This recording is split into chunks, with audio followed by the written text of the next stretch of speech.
Hello everyone. So this is another video in the series of modern history. Anglo Burmese war की जो series है उसमें हमने first part complete कर लिया जिसमें कि हमने फर्स्ट एंग्लो बर्मीज वॉर पढ़ा था। ठीक है, तो उसका भी हम थोड़ा रिवाइज करते चलेंगे। उस वीडियो में हम अभी सेकंड पार्ट भी पढ़ेंगे, लेकिन उससे पहले मैं आपको ये बताना चाहती हूँ अनअकैडमी आपके लिए प्राइस हाइक अलर्ट लेकर आया है। This is for all the students who are going to get subscription on Unacademy for UPSC preparation. ठीक है, तो ऐसा है कि जो भी लोग सब्सक्रिप्शन लेने जाएंगे उनको कुछ प्राइस हाइक मिल सकता है when they will get the subscription. तो उसी से आपको बचाने के लिए we have come up with an code with a code that is simple YT। Okay, तो आप सब्सक्रिप्शन अभी जब लेने जाते हैं तो आपको एक कोड यूज़ करना है SIMPLEYT। This code will get you a discount of 10%। Okay, so Unacademy's subscription is very important for your serious preparation of UPSC. उसके अलावा आपको अनअकैडमी एस्पायर टेस्ट भी देने को मिलेगा। It is an all India free mock test for all the civil service aspirants. The pattern of the paper would be on the basis of prelims. GS paper जो होता है उसी के जैसा आपका टेस्ट लिया जाएगा। ठीक है, इसकी जो डेट्स है वो फर्स्ट ऑफ ऑल ये 2 डेट्स को कंडक्ट कराया जाएगा। हर महीने 10th और 25th को आप ये टेस्ट दे सकते हैं। Okay, all the students who are going to appear in this test, they will have to enroll for it. And when the students they are going to give the test, they will be getting the exciting prizes and scholarships based on their ranks. अगर वो top 50 के under आते हैं तो उनको Unacademy की तरफ से स्कॉलरशिप्स और एक्साइटिंग प्राइजेस भी मिलेंगे। स्कॉलरशिप्स जो सभी को मिलेंगे जो आप 50 में होंगे, लेकिन जो 1 2 3 टॉप 1 2 3 होंगे उनको अनअकैडमी की तरफ से फ्री सब्सक्रिप्शन दिया जाएगा। ठीक है, तो अभी जो टेस्ट होने वाला है ये 25 अक्टूबर को होने वाला है एट 10 AM शार्प। तो वो टेस्ट देने के लिए आपको एनरोल करना होगा। सो Unacademy brings you 3 different kinds of courses so that you do not feel any linguistic obstacle. तो उसके लिए आपको बाइलिंगुअल कोर्सेज, हिंदी के पूरे कोर्सेज और इंग्लिश, ठीक है, 3 कोर्सेज लेकर आया है अनअकैडमी आपके लिए। First one is bilingual courses. जो भी स्टूडेंट्स हिंदी में कंफर्टेबल है या फिर इंग्लिश में भी कंफर्टेबल है, they are comfortable with both the languages, then they can go for bilingual courses. वहाँ पे उनको जो भी स्टडी मटेरियल है, जो भी लेक्चर्स होंगे, फाइन जो टेस्ट सीरीज़ होंगे, तो ये सारे उनके लैंग्वेज कन्वीनियंस के अकॉर्डिंग ही प्रोवाइड किए जाएंगे। Then there is another course that is of English medium students.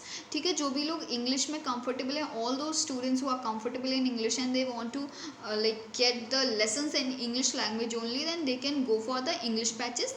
फिर आते हैं हिंदी में तैयारी करने के लिए भी बैचेस लगाए गए हैं। तो उसमें जितने भी लेक्चर्स होंगे, जितना भी मटेरियल होगा, जो भी डाउट क्लियरिंग सेशंस होंगे, वो सारी चीज़ें आपको हिंदी में ही प्रोवाइड कराई जाएंगी। Okay, so this is the preparation batch course, जिसमें कि आप हिंदी में ही सारी चीज़ें सीख सकते हैं विदाउट फीलिंग एनी ऑब्स्टिकल।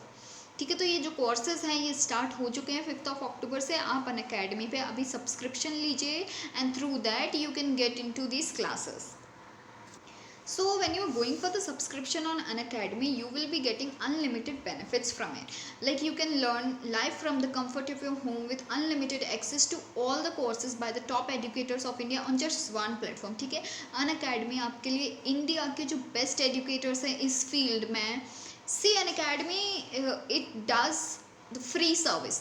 ठीक है, तो वो जो बेस्ट एजुकेटर्स है वो आपके लिए लेकर आते हैं, जिससे कि आप सिर्फ एक सब्सक्रिप्शन लेते ही सारे अच्छे एजुकेटर्स को अवेल कर सकते हैं। ठीक है, आप जितने भी एजुकेटर से पढ़ना चाहते हैं वो आपको सब अनअकैडमी के ही स्टेज पर मिल सकते हैं विद जस्ट 1 सब्सक्रिप्शन। ओके, जो आपका कवरेज ऑफ सिलेबस है वो भी अनअकैडमी की ही रिस्पॉन्सिबिलिटी होगी। And along with that, to solve your queries you will be having regular doubt clearing sessions. ठीक है, and answer writing sessions would also be there. This would strengthen your preparation. आपकी जो answer writing quality है वो improve होगी। ठीक है, writing speed improve होगी। तो ये कुछ चीज़ें हैं जो आंसर राइटिंग सेशंस में आपको ध्यान दिया जाएगा आपके ऊपर। देन द स्टडी मटेरियल, ठीक है, उसकी आपको टेंशन लेने की कोई ज़रूरत नहीं है। स्टडी मटेरियल वीडियोज़ तो अवेलेबल रहती ही हैं ऑल द टाइम आपके साथ, लेकिन उसके अलावा अगर आप PDF फॉर्मेट में भी पढ़ना चाहते हैं तो आपको वो भी मिलेंगी। And when you are going through this entire process you will be getting a personal mentor जो कि आपको ये पूरे प्रोसेस के दौरान गाइड करेंगे। आपको अगर कोई भी इशू है, कुछ भी डिस्कशन करना है, तो वो डिस्कशन आप कर सकते हैं अपने पर्सनल मेंटर के थ्रू। फाइन, अगर आपको किसी एजुकेटर का जो पढ़ाने का तरीका है वो समझ नहीं आ रहा, किसी और का समझ आ रहा है, तो आप वो उसकी भी क्लास ज्वाइन कर सकते हैं। You can discuss each and everything with your mentor. अब ये जो पूरी प्रोसेस है, ये आप जो प्रिपरेशन कर रहे हैं, you should have an idea whether this is fruitful और not, okay, whether this preparation is result oriented और नॉट। तो उसको चेक करने के लिए आपको लाइव टेस्ट सीरीज़ कराए जाएंगे, जिसमें कि आपको ऑल इंडिया लेवल पर टेस्ट देना होगा, उसमें आपकी ऑल इंडिया रैंक आएगी। Fine, so this will build up your mental status to appear in the real examination. Fine, so these are the benefits that you will be availing once you get the subscription। ये कुछ और भी चीज़ें हैं जो कि आपको subscription के साथ साथ मिलती हैं। सी, अभी आप जो अनअकैडमी ऐप यूज़ कर रहे हैं, I know it is very useful, okay, it is very helpful for the students who are preparing for UPSC. Fine, ये जो इसको आप और भी सिंसियरली प्रिपेयर करने के लिए यूपीएससी के लिए इसको आप कन्वर्ट कर सकते हैं यूपीएससी अनअकैडमी प्लस में, ठीक है। जब आप इसको अनअकैडमी प्लस में कन्वर्ट करेंगे तो that means you are getting the subscription only, ठीक है। Then right from the starting that is structured batches with top educators to the end where you go for the interview preparation, ठीक है। End तक Unacademy would be standing beside you, ठीक है। तो इसके साथ साथ सी 3 लैंग्वेजेस जो मैंने आपको बताया, 3 batch courses, English, Hindi, bilingual, वो तो होंगे ही। लेट नाइट बैचेस भी होंगे जिसमें आप प्रॉपरली आपका सिलेबस कवर कराया जाएगा, ठीक है। अगर कोई भी रीजंस की वजह से आप रात को पढ़ने वाले स्टूडेंट हैं तो आपको रात के लिए भी बैचेस अनअकैडमी प्रोवाइड कराता है। फाइन, लाइव क्लासेस होंगी and also the 100% coverage of your syllabus would be taken care of. The vast range of optionals it is available on Unacademy, तो आपको इधर उधर जाने की ज़रूरत नहीं है। आपको ऑप्शनल के लिए जितने भी रिसोर्सेज चाहिए वो Unacademy आपको कलेक्ट करके ला के देता है, ठीक है। आपके तीनों फॉर्मेट, प्रीलिम्स, मेंस, ऐसे जितने भी फॉर्मेट्स है, ठीक है, वो सारी प्रिपरेशन अनअकैडमी आपको करवाता है when you are getting the subscription. So when you are getting the subscription, do not forget to apply the code simple YT। I am once again repeating it, it is simple YT, that is SIMPLEYT। this will get you 10% extra off। So Unacademy's Champions Conclave is one such power-packed sessions by the toppers of UPSC 2019. This conclave is a must attend for every UPSC aspirant। वो ऐसा इसलिए है, see, other than syllabus you also need to have an idea of the tips, tricks, tactics, strategies and plans, whatever the things which have used the UPSC, like all those who have cleared this exam, they might have used these things, ठीक है। ऐसा नहीं है कि उनके पास कोई well plan strategy नहीं थी और वो यूपीएससी उन्होंने क्रैक कर लिया। It's not like that, they had a full proof plan, ठीक है, उसी के थ्रू उन्होंने वो क्रैक किया। तो जिन्होंने क्रैक कर लिया उसके जो टॉपर्स हैं वो आपसे आएंगे, इस सेशन में बात करेंगे, you will be having a conversation. उस कॉन्वर्जेशन के थ्रू वो आपके साथ शेयर करेंगे उनकी जो बुक लिस्ट है, उनकी जो स्ट्रैटेजीज थी, उनका जो टाइम टेबल था, ठीक है, वो सारी चीज़ें, उनकी एंटायर जर्नी वो पूरी आपके साथ शेयर करेंगे। तो उनके जो प्रिपरेशन जर्नी, आप उसके थ्रू जो भी चीज़ें आपको आपके हिसाब से सही लगती हैं आप उनको इंस्टॉल कर सकते हैं अपनी प्रिपरेशन जर्नी में, ठीक है। So these are must attend con sessions. तो ये these are also free to attend conclave, okay. तो आप इसको देख सकते हैं 10 AM to 12 AM। ना daily current affairs test series है, ये T20 हम इसको बोलते हैं क्योंकि इसमें 20 क्वेश्चंस आते हैं। 20 मिनट के लिए आपको ये क्विज़ मिलती है, इसको सॉल्व करके आपको सबमिट करनी होती है, जिसमें कि आपको right after submitting you will be getting a test analysis report card. This would be a detailed report card. इसमें सारे जितने भी फील्ड्स हैं, ठीक है, जितने भी चीज़ें चल रही हैं डेली करंट अफेयर्स में, वो सारे क्वेश्चंस उसी से रिलेटेड पूछे जाएंगे। एंड आप कितना अपडेटेड हैं जो करंट अफेयर्स चल रही हैं around the world, around the country, वो आप इसके थ्रू चेक कर सकते हैं। फाइन। तो इसमें जो आपको एनालिसिस रिपोर्ट मिलेगी उसमें आपके जो वीक पार्ट्स है, जो आप जहाँ पे पॉजिटिवली मार्क्स गेन कर रहे हैं, वो सारे एरियाज आपको पता चलेंगे। फाइन। तो इसके थ्रू आपको काफ़ी ज़्यादा हेल्प मिलेगी on daily basis. So the links to our channel are given below. You can click on those links to reach out to our channel, and from there you can collect a lot of stuffs related to UPSC. It's not just about the syllabus, लेकिन उसके अलावा भी आपको बहुत सारा ऐसा content मिलता है जो कि एक UPSC aspirant के लिए ज़रूरी है। Fine, you will be getting the motivational videos, you will be getting the daily news analysis, ठीक है, proper timing पे daily news analysis भी जो videos हैं वो भी available हैं, ठीक है। जो ऑनगोइंग एग्जाम्स है यूपीएससी कंडक्ट करा रहा है आपको उनके बारे में इंफॉर्मेशन मिलेगी, कट ऑफ मार्क्स के बारे में इंफॉर्मेशन मिलेगी, ठीक है। स्ट्रैटेजीज, बुक लिस्ट, ये सारी चीज़ें शेयर करी जाएंगी हमारे चैनल पर। Fine. So to join our channel click on those links. Now we are starting with the second Anglo Burmese war, ठीक है। तो हम अब सेकेंड एंग्लो बर्मीज वॉर पढ़ रहे हैं। इसमें हमें बैकग्राउंड जानना है, इसमें हमें कॉजेस जानने हैं, रिजल्ट जानना है, किन किन लोगों ने पार्टिसिपेट किया था वो जानना है, and also what were the areas which were captured under this war, ठीक है। कौन आ रहा था, कौन जीता था, वो सब तो पता चल ही जाएगा, लेकिन कौन कौन से एरियाज कैप्चर कर लिए थे हम ये भी पढ़ेंगे। सो we are starting with it. First of all, we are building one background. Okay, it is very important to know that what actually happened in the past. तो मैं आपको ये बताना चाहती हूँ उससे पहले कि जो फर्स्ट एंग्लो बर्मीज वॉर हमने पढ़ा था वो आपको याद होना चाहिए 1824 से लेकर 26, ठीक है, तब हुआ था। उसमें क्या क्या चीज़ें हुई थी, मैंने आपको 2 चीज़ बताई थी कि आपको याद रखनी है। पहली, कैप्चर किया था असम, मणिपुर, अराकन, ये 3 जगह थी जो हमें याद रखनी है कि ये कैप्चर की गई थी इसी वॉर के दौरान। दूसरी चीज़ हमें रखनी है याद, जो कि है ट्रीटी ऑफ यान दाबो। ट्रीटी ऑफ यान दाबो ये साइन करी गई थी बुर्मा और ब्रिटिश के बीच में, ठीक है, जो वॉर हुआ था। ये वॉर को थोड़ा सा मैं डिस्कस करना चाहती हूँ क्योंकि ये वॉर मतलब हमें बैकग्राउंड पता होना चाहिए ना कि जो फर्स्ट वॉर था वो क्या था, सेकेंड वॉर तो हम जब पढ़ेंगे ना।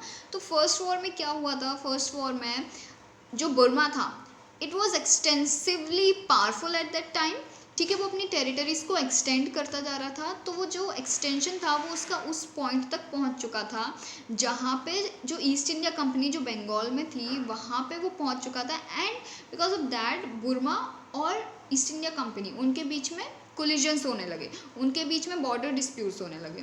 तो ये बॉर्डर डिस्प्यूट्स के चलते ही जो ब्रिटिश हैं, ठीक है, उन्होंने एक तो ये रीज़न भी था कि जो बुर्मा था उसका और ईस्ट इंडिया कंपनी के कोई ट्रेड रिलेशंस ही नहीं थे। ओके, नेगोशिएशंस हुए थे, अटेम्प्ट्स हुए थे, लेकिन वो फेल हो गए थे। और वो फेल होने के साथ ही जब ये बॉर्डर डिस्प्यूट स्टार्ट हो गए तो जो इंग्लिश थे उन्होंने इसको एक सही मौका समझा कि हम बुर्मा के ऊपर अगर कब्ज़ा कर लें, ठीक है, हम उनको प्रेशराइज कर सकते हैं फिर हमारे साथ ट्रेड करने के लिए। तो उनके जो इम्पीरियल डिज़ाइन बिल्डअप करने के लिए एक बहुत अच्छा मौका था। तो यहाँ पे एक जो चीज़ हुई थी, देखिए रीजंस तो थे ऑब्वियसली बुर्मा के पास। पहला अगर हमें रीजंस देने ही हैं तो पहला रीज़न ये था कि उन्होंने शाहपुरी आइलैंड जो था उस पर, जहाँ पे दोनों का जहाँ पे ईस्ट इंडिया कंपनी ने कब्ज़ा कर रखा था, तो वो चाहते थे कि वो जो एरिया है वो दोनों के पार्ट में आता था, ठीक है, दोनों रीजन्स के बीच में आता था। तो बुर्मा चाहता था कि उस जगह को, शाहपुरी आइलैंड को न्यूट्रल डिक्लेयर कर दिया जाए। तो इसके साथ क्या हुआ, जो ईस्ट इंडिया कंपनी थी उन्होंने रिफ्यूज़ कर दिया, ये करने से मना कर दिया, डिनाई कर दिया। अब इस डिनाइल के बाद क्या हुआ, उन्होंने एक और चीज़ बोली थी, जो अराकन जगह थी, ठीक है, तो वहाँ के लोग वो बेसिकली इंग्लिश के कंट्रोल में ही था। तो वहाँ के जो लोग थे उन्होंने अटैक किया था बुर्मा की जो टेरिटरीज़ थी, जो बाउंड्री वाली टेरिटरीज़ थी वहाँ पे। तो वो उन्होंने रिक्वेस्ट की थी कि in like to those people, the people of Burma, they requested that this should not be happening again and again. तो इस चीज़ को भी जो ईस्ट इंडिया कंपनी ने थी उन्होंने निगलेक्ट कर दिया, ठीक है। तो क्या किया बुर्मा ने गुस्से में आके जो शाहपुरी आइलैंड था वहाँ पे अटैक कर दिया, ठीक है। अब ये अटैक हो गया, बॉर्डर डिस्प्यूट्स ऑलरेडी थे। जो एक तरीके से मैं बोलूँ, जो बुर्मा था वो अपनी फॉल्स पावर को शो कर रहा था। ये एक इंसिडेंट अलग है, लेकिन वो फॉल्स पावर कैसे शो कर रहा था, उसने असम, मणिपुर, ये कुछ एरियाज थे जहाँ पे लाइक मणिपुर उन्होंने कैप्चर कर लिया था, ठीक है, असम उन्होंने कैप्चर, तो ये कुछ एरियाज थे जहाँ पर उन्होंने अपना एनेक्सेशन कर लिया था। तो ये एनेक्सेशन के तौर पर ही उनको ये लगा कि शायद वो इंग्लिश ईस्ट इंडिया कंपनी से भी लड़ सकते हैं और जीत भी सकते हैं। फाइन, तो they were very confident of winning the battle if it was led against East India company. तो East India company was also desirous of fighting against Burma, क्योंकि एक तो ट्रेड रिलेशंस उनको चाहिए थे and also to build up their imperial designs, ठीक है। तो अब क्या होता है, जो ईस्ट इंडिया कंपनी है वो उनको एक मौका मिल गया था जब शाहपुरी आइलैंड पे अटैक कर दिया बुर्मा ने, तो उन दोनों के बीच में अब वॉर स्टार्ट हो गया, फर्स्ट वर्ल्ड वॉर, ठीक है। तो इसी ये फर्स्ट वर्ल्ड वॉर, इसमें मैंने आपको ये भी बताया था कि कैसे हुआ था सॉरी, कैसे हुआ था इसमें कि जो ईस्ट इंडिया कंपनी थी उन्होंने अटैक कर दिया था दो जगह से, एक रंगून के साइड से, एक किया था उन्होंने बंगाल के साइड से, ठीक है। तो ट्रीटी ऑफ यानदाबो साइन की गई थी इसमें। और जो कैप्चर्ड एरिया था, जो बर्मा पहले कंट्रोल करता था, जैसे कि मणिपुर, उसको इंडिपेंडेंट स्टेट घोषित कर दिया गया था। So there were a lot of events. अब क्या होता है, सेकेंड एंग्लो बर्मीज वॉर, ये कैसे होता है ये हम पढ़ रहे हैं, ठीक है। The suspicion of Burmese towards the English, the refusal of the new ruler Tharrawaddy to accept the treaty of Yandabo and primarily the imperial designs of English prepared the background for the second Anglo Burmese war. पहली चीज़ ये थी कि जो Burmese थे वो suspicious थे English को लेकर, ठीक है, दे नेवर ट्रस्टेड इंग्लिश। तो जो नए रूलर थे उन्होंने ट्रीटी ऑफ यानदाबो को भी मानने से मना कर दिया था।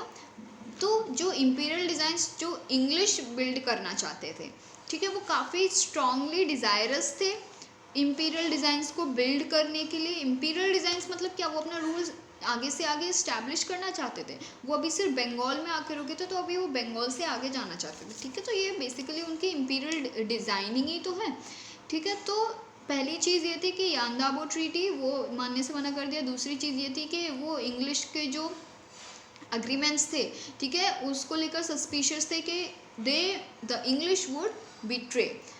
और तीसरी चीज़ जो एक एस्पिरेशन थी काफ़ी ज़्यादा जो एम्बिशियस थे इंग्लिश इंपीरियल डिज़ाइन को बिल्ड करने के लेकर, ये कुछ बैकग्राउंड्स थे जो एंग्लो बर्मीज वॉर से रिलेटेड है। द इमीडिएट कॉज, ठीक है, immediate cause was trade dispute. Trade relations कभी अच्छे ही नहीं थे, लेकिन after first Anglo Burmese war जो कि हार गया था बर्मा, तो उसके बाद ट्रेड रिलेशंस स्टैब्लिश किए गए, ठीक है, ज़बरदस्ती फोर्सफुली इस्टेब्लिश किए गए, लेकिन इस्टेब्लिश किए गए थे। तो इसी के चलते ट्रेड डिस्प्यूट हो गया।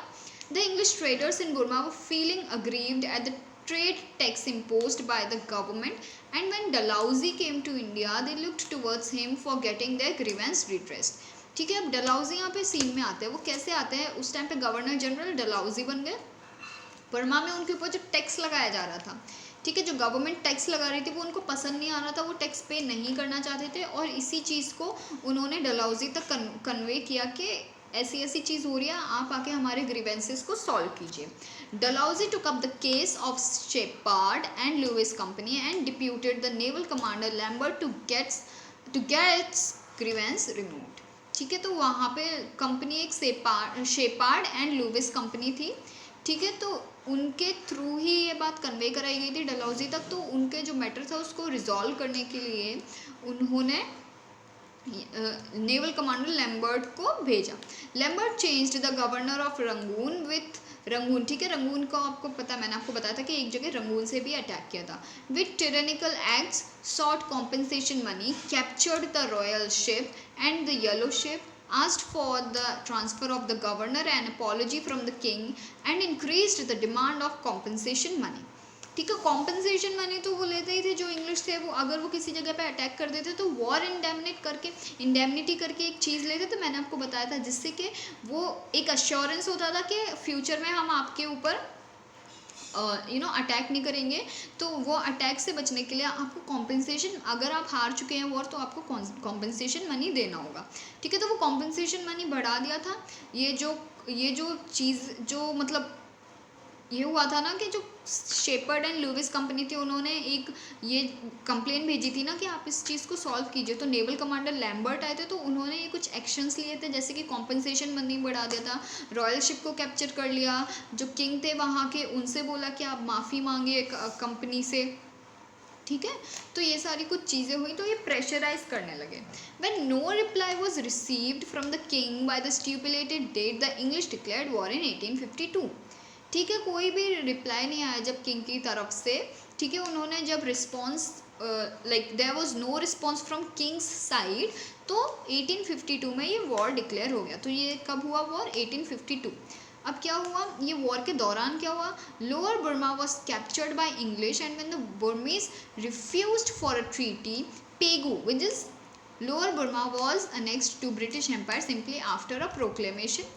Occupation of Pegu gave the English extensive and fertile territory, helped safeguard their trade interests and gave them long sea coast.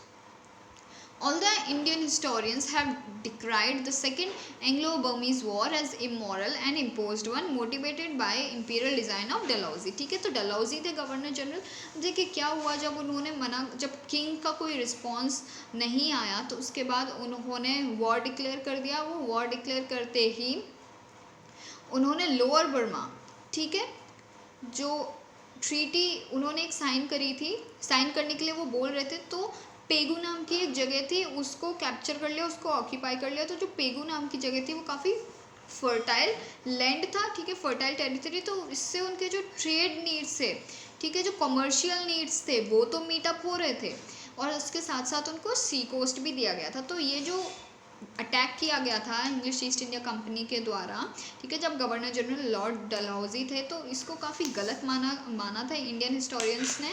It was considered as immoral and imposed battle, ठीक है, जिसकी ज़रूरत ही नहीं थी। बस ये किस वजह से हुआ था, जो इम्पीरियल डिज़ाइंस डलहौजी बिल्डअप करना चाहता था, ठीक है। So this is the map where you can see that it is Burma here and there it is Calcutta, ठीक है। तो कैलकटा जो है वहाँ पे ईस्ट इंडिया कंपनी है। फिर बर्मा, मैंने आपको बोला था कि वो आगे जब बढ़ते जा रहे थे तो बॉर्डर डिस्प्यूट्स हो गए थे, ट्रेड रिलेशंस ख़राब होना रीज़न था सेकेंड एंग्लो बर्मीज वॉर का। फर्स्ट का रीज़न क्या था? फर्स्ट का रीज़न मैंने आपको बताया था, it was merely border dispute. Second का रीज़न क्या है? ट्रेड रिलेशंस, ठीक है। So this was all about Second Anglo-Burmese War. Now in the next video we'll be studying the Third Anglo-Burmese War. तो आई होप ये जो war जो series में हमने 2 वॉर पढ़े हैं वो आपको क्लियर हो गए हैं and I hope you would remember it, ठीक है। तो जब हम थर्ड वॉर पढ़ेंगे उसमें भी हम फर्स्ट और सेकंड को थोड़ा सा रिवाइज कर लेंगे जिससे कि आपको जो बैकग्राउंड है वो क्लियर है, ठीक है। You could keep it in your mind as a story. So I guess this was all from my side regarding Second Anglo-Burmese War. I hope you would like the video and keep learning with that. Thank you.